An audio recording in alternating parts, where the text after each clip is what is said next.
এইভাবেও যে পাবদা মাছ রান্না করা যায় আমার তা আগে জানা ছিল না। হঠাৎ করে মনে হলো পাবদা মাছ আছে আর মিষ্টি কুমড়া আছে, একসাথে রান্না করা যাক। যেই ভাবনা সেই কাজ, আপনারা তো জানেন নতুন রান্না করতে আমার খুব ভালো লাগে। তো চলুন শেয়ার করি। আসসালামু আলাইকুম সবাইকে, কেমন আছেন সবাই? প্রতিদিনের মতো আজকেও একটা ভিডিও আপনাদের সাথে শেয়ার করব।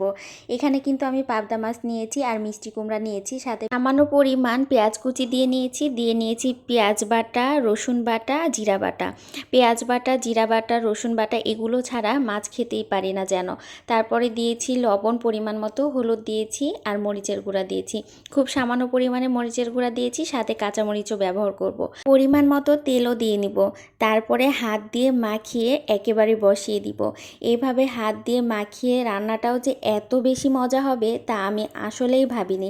আমি একদমই প্রথম খেয়েছি, তবে প্রথম খাওয়াতেই আমার কাছে অনেক বেশি ভালো লেগেছে। আপনারা হয়তো বলবেন আমার প্রত্যেকটা ভিডিওতে আমার সব কিছুই ভালো লাগে, আসলে কিন্তু তা না। আমি সারাদিন বা প্রতিদিন যতগুলো রান্না করি, এত ভিডিও আপলোড করলে আপনারা বিরক্ত খেয়ে যাবেন।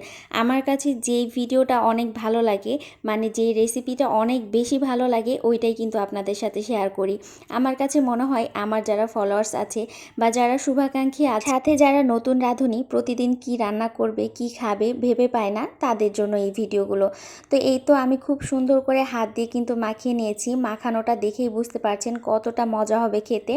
আসলে হাতে মাখা যে কোনো জিনিসই অনেক ভালো লাগে, তবে আমরা উত্তরবঙ্গের মানুষ খুব একটা হাতে মাখিয়ে মাছ রান্না করি না। বিশেষ করে বড় মাছ তো আমরা ভাজা ছাড়া খেতেই পারি না। পাবদা মাছটা মাঝে মাঝে আমি এইভাবে হাতে মাখিয়ে রান্না করি, খুব একটা না। তো এই তো আমি কিন্তু হাতে মাখিয়ে তারপরে পরিমাণ মতো পানি দিয়ে নিয়েছি। এরপরে ঢাকনা দিয়ে ঢেকে দিব। একটু অপেক্ষা করুন, এখনই ভিডিওটা কেটে দিয়েন না। কতটা সুন্দর কালার এসেছে তা দেখেই বুঝতে পারবেন যে আসলে আমার পাবদা মাছের রান্নাটা কতটা বেশি মজা হয়েছে। অনেকেই তো ইলিশ মাছ দিয়ে মিষ্টি কুমড়া রান্না খেয়েছেন, তবে একদিন পাবদা মাছ দিয়েও মিষ্টি কুমড়া রান্নাটা খেয়ে দেখতে পারেন। সত্যি বলছি, অনেক বেশি মজা লাগবে। তো এই পর্যায়ে কিন্তু ঝোলটা অনেকটাই কমে এসেছে।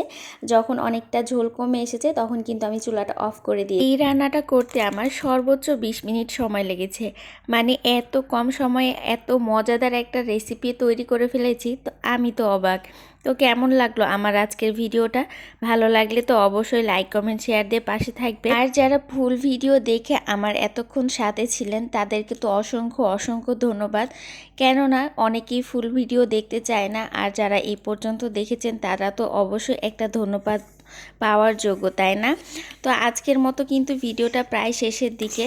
কেমন লাগলো তা তো অবশ্যই কমেন্ট করে জানাবেন, যেন পরবর্তী ভিডিওগুলো আনন্দের সহিত আপনাদের সাথে উপস্থাপন করতে পারি। আমি কিন্তু টুকটাক ভিডিও আপনাদের সাথে শেয়ার করি। তো আজকের মতো এ পর্যন্তই। ভালো থাকবেন সবাই।